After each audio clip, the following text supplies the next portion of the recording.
നമസ്കാരം സുഹൃത്തുക്കളെ, tips and ട്രിക്സിലേക്ക് ഏവർക്കും സ്വാഗതം. അപ്പോൾ നിങ്ങൾ കുറച്ച് മുന്നേ PSCയുടെ ഒഫീഷ്യൽ ഫേസ്ബുക്ക് പേജിൽ ഒരു പോസ്റ്റ് അവർ ഇട്ടിട്ടുണ്ടായിരുന്നു. അതായത് മെയ് മാസത്തിലെ എല്ലാ എക്സാമുകളും മാറ്റിവെച്ചു എന്നുള്ള രീതിയിൽ. ഇനി വൈകാതെ അതിൻ്റെ ഓർഡർ ഇറങ്ങുമായിരിക്കും. അപ്പോൾ എനിക്ക് പറയാനുള്ള കാര്യം എന്ന് പറയുന്നത്, കുറേ കൂട്ടുകാരായിട്ട് നമ്മുടെ വീഡിയോസിൻ്റെ താഴെ കമൻറ്റ് ചെയ്തു നമുക്ക് ഈ 30 days ഡിഗ്രി ലെവൽ പ്രിലിംസിൻ്റെ ടൈം ടേബിൾ കംപ്ലീറ്റ് ചെയ്യണം എന്നൊക്കെ പറഞ്ഞിട്ട്. നമ്മൾ ഒരു കാര്യം തുടങ്ങി വെച്ചിട്ടുണ്ടെങ്കിൽ അത് കംപ്ലീറ്റ് ചെയ്തിട്ടേ നമ്മൾ പിന്മാറത്തുള്ളൂ. ഈ 30 ദിവസവും നമ്മൾ ഇന്നേ വരെ, ഇന്നിപ്പം 5th ഡേ ആണ്, ഇന്ന് വരെ എങ്ങനെ പോയോ അത് തന്നെയായിരിക്കും ഇനി പോകുന്ന 25 ഡേയ്സും. എല്ലാ ദിവസവും മോക്ക് ടെസ്റ്റ് ഉണ്ടായിരിക്കും, എല്ലാ ദിവസവും ആ പോർഷൻ്റെ SCRT ഡിസ്കസ് ചെയ്യും, PYQs ഡിസ്കസ് ചെയ്യും, എല്ലാ സെഷൻസും ഉണ്ടായിരിക്കും, കറണ്ട് അഫയേഴ്സ് ഉണ്ടായിരിക്കും. അപ്പോൾ മടിയില്ലാതെ കൂടെ നിൽക്കുന്നവർ ഈ 30 ഡേയ്സും നമ്മുടെ കൂടെ തന്നെ നിൽക്കുക. ടൈം ടേബിൾ അനുസരിച്ച് ഫുള്ളായിട്ട് തന്നെ കംപ്ലീറ്റ് ചെയ്യും. ഈ ടൈം ടേബിൾ ചെക്ക് ചെയ്തിട്ടുള്ളവർക്ക് അറിയായിരിക്കും, റിവിഷനും കൂടെ ഞാൻ അതിനകത്ത് ഉൾപ്പെടുത്തിയിട്ടുണ്ട്.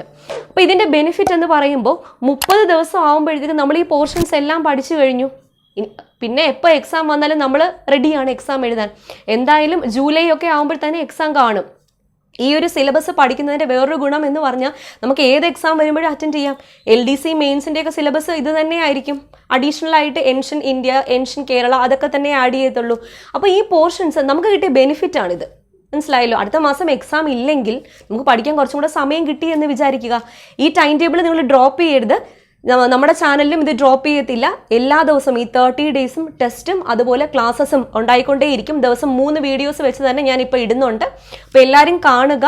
ഇപ്പോൾ പകുതി വെച്ച് ഡ്രോപ്പ് ചെയ്യുന്ന ആൾക്കാർ ഇപ്പോഴേ തന്നെ അങ്ങ് പൊക്കോളൂ, കുഴപ്പമില്ല. കാരണം നിങ്ങൾ പകുതി വെച്ച് പോയിട്ട് കാര്യമില്ല, ആർക്കും ഒരു ഫലമില്ലാതായിപ്പോവും. നിങ്ങൾ തുടങ്ങിയിട്ടുണ്ടോ അത് നിങ്ങൾ കൊണ്ടേ അവസാനിപ്പിക്കാവൂ. കാരണം നമ്മളൊരു കാര്യം തുടങ്ങിയിട്ട് അതിൻ്റെ ഫലപ്രാപ്തി എത്തുന്നത് നമ്മൾ എല്ലാ ദിവസവും ആ ഒരേ മനസ്സോടുകൂടി നമ്മൾ പ്രയത്നിക്കുമ്പോഴാണ്. ഇടയ്ക്ക് വെച്ച് ഡ്രോപ്പായി പോകാൻ ഇനി എക്സാം ഇല്ലല്ലോ. നിങ്ങളൊരു കാര്യം ശ്രദ്ധിക്കുക, നമ്മളിങ്ങനെ വിചാരിക്കുമ്പോഴത്തേക്കും നമ്മുടെ മുന്നേ ഓടാൻ വേണ്ടിയിട്ട് ലക്ഷക്കണക്കിന് ആൾക്കാരുണ്ടായിരിക്കും. അപ്പോൾ നമുക്ക് കഴിവുണ്ട് എന്ന് പറഞ്ഞിട്ട് കാര്യമില്ല. ടാലൻറ്റ് എന്തിനെയാണ് ബീറ്റ് ചെയ്യുന്നത്? പ്രാക്ടീസ് അല്ലെങ്കിൽ ഹാർഡ് വർക്ക് ടാലൻറ്റിനെ ബീറ്റ് ചെയ്യും എന്നാണ് പറയുന്നത്. നമ്മളിപ്പോൾ മാത്സിൽ പുലിയായിരിക്കും, പക്ഷെ മാത്സ് ഒന്നും അറിയാത്ത ആൾക്കാർ ഡെയിലി ഇങ്ങനെ പ്രാക്ടീസ് ചെയ്ത് വരുമ്പോഴത്തേക്കും നമ്മളെക്കാളും മുന്നേ എത്താൻ ആർക്ക് പറ്റും? അതുപോലെ തന്നെയാണ് എല്ലാ സബ്ജക്റ്റും. നമ്മൾ ഇതറിയാലോ, ഇനി ദിവസം ഉണ്ടല്ലോ എന്ന് കരുതി നമ്മൾ മാറ്റി വെക്കും. പക്ഷേ നമ്മുടെ മുന്നേ ഓടാൻ വേണ്ടിയിട്ട് ലക്ഷക്കണക്കിന് ആൾക്കാരാണ് നിൽക്കുന്നത്. അതുകൊണ്ട് ഒരു മടിയും വിചാരിക്കരുത്. എല്ലാവരും ഇത്രയും ദിവസം എങ്ങനെയാണോ കൂടെ നിന്നത് അങ്ങനെ തന്നെ ഈ 30 ഡേയ്സും കൂടെ വരിക, കൂടെ തന്നെ ഓടിക്കോടുക. എല്ലാ ദിവസവും നമ്മുടെ ചാനലിൽ വീഡിയോസ് ഉണ്ടായിരിക്കും. ആരും ഒരു മടിയും വിചാരിക്കരുത്. ടിപ്സ് ആൻഡ് ട്രിക്സ് എന്ന ചാനലിൽ എല്ലാവർക്കും ജോലി കിട്ടട്ടെ എന്ന് ആശംസിച്ചുകൊണ്ട് നിർത്തുന്നു. വീണ്ടും കാണാം. താങ്ക്